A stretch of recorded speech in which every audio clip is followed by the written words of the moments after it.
let me detail that point in time. Fela ushered me into his living room. We sat down.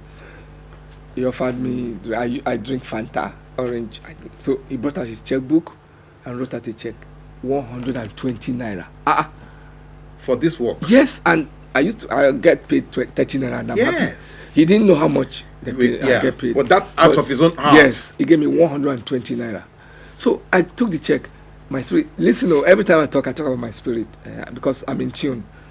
My spirit said, no. Don't take it. Yeah.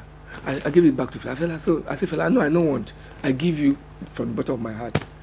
Fela was shocked. 18-year-old boy. So 120 naira. So he dropped that. He got a piece of paper. You know the old drawing exercise book? That one with the blue cover with that Olympia. Yes. Yeah. He tore a sheet and wrote, please admit bearer any show free of charge. And he signed. I collected. That was my ticket to Kalakuta. And that was my ticket to today's glory. Okay, now let's come to the works, because I'm intrigued. We've talked about your spirit, you've talked about inspirations. So you want to find a way to give that to the public. How do the inspirations come? Okay, because I started as a portrait artist, I became a fine artist, illustrator. Eventually, I went into graphics, so also graphic designer. The creative mind is a busy mind. It's a mind that is always enterprising. I believe a good creative mind needs to research and move with things. For me, to illustrate, like Fela, for example, how he's been so successful, I had groundings. I keep talking about destiny. Before I met Fela, I was prepared for the role I played vis-a-vis his packaging. Because I had already become a Pan-Africanist myself.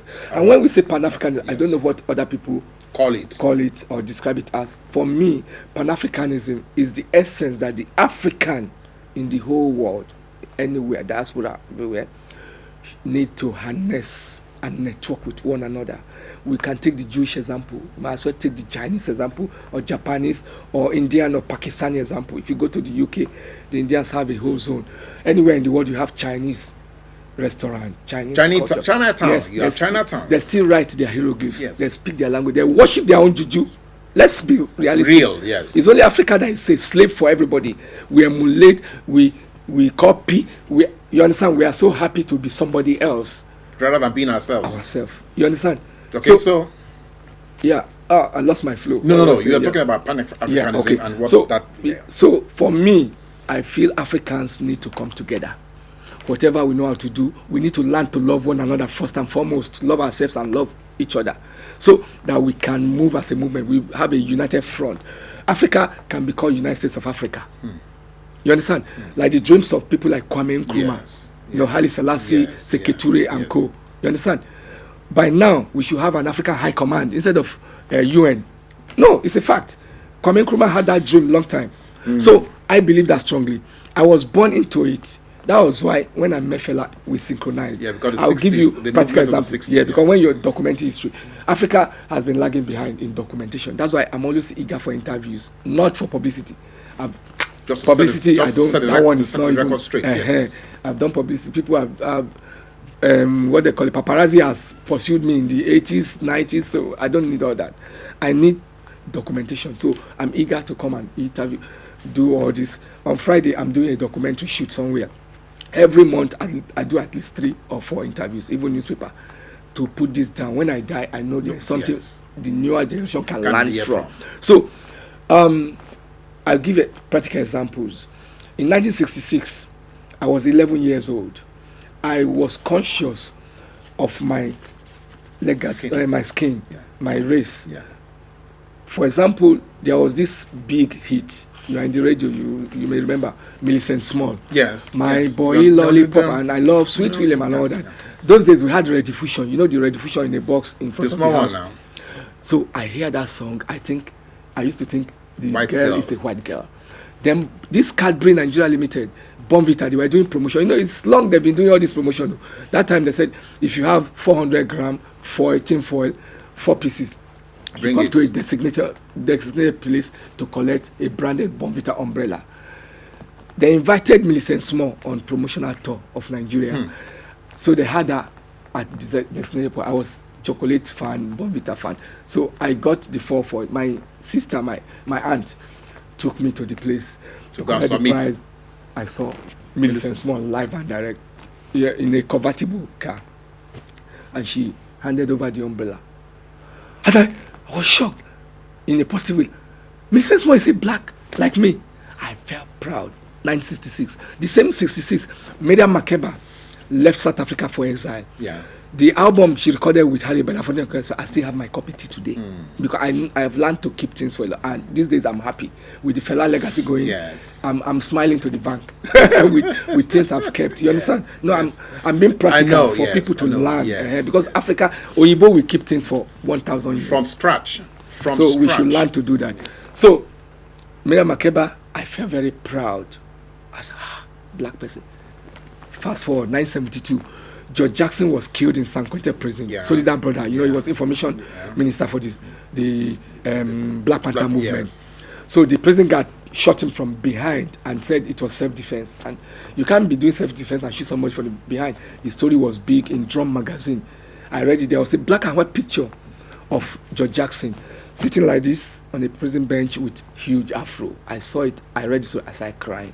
Like, black people are suffering. I did black a drawing. Dying, yes. 72, that same 72. That was the first time I saw Fela face like this.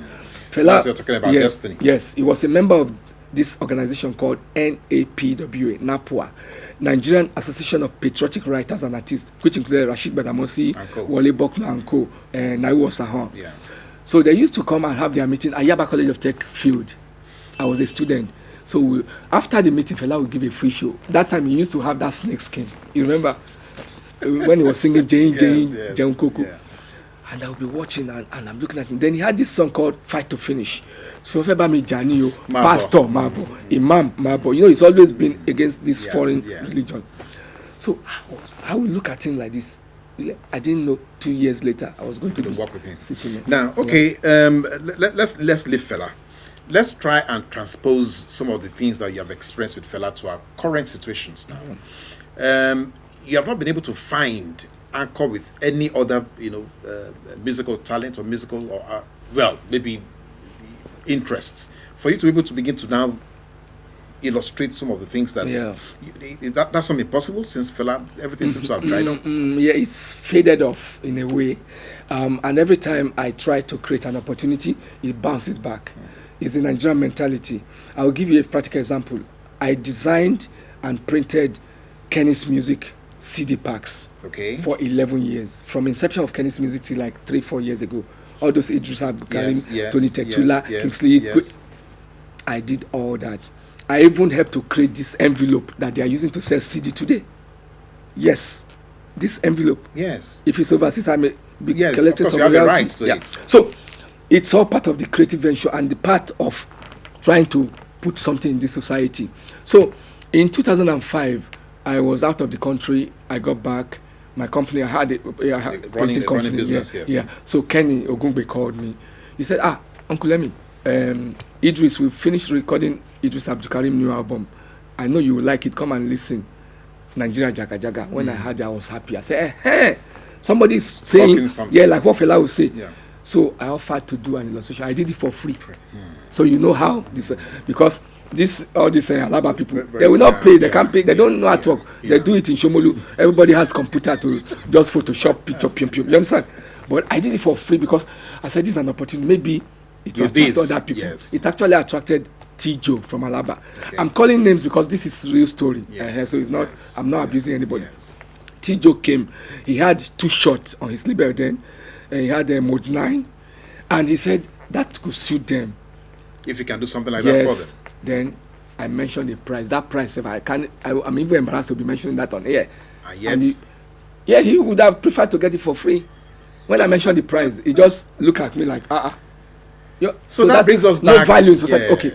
Now, everything that's going on in the world, I'm a social, politically conscious artist.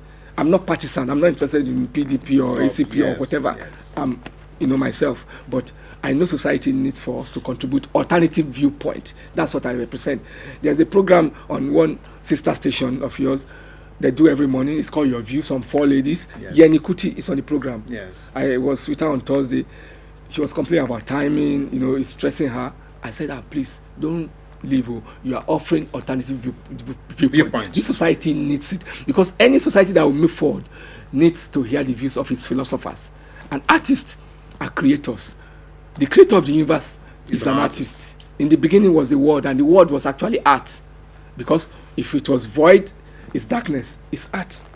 If it was light, it's art. And if it was silent, it's sound. You understand? So creativity should not be put aside. Philosophers move forward society. American Constitution that you see today was drafted by numerous people, including this guy. I forgot his name now. He was a philosopher. He wrote a book called Age of Reason. If you know the author, he was part of the people who drafted the original American Constitution. They are philosophers.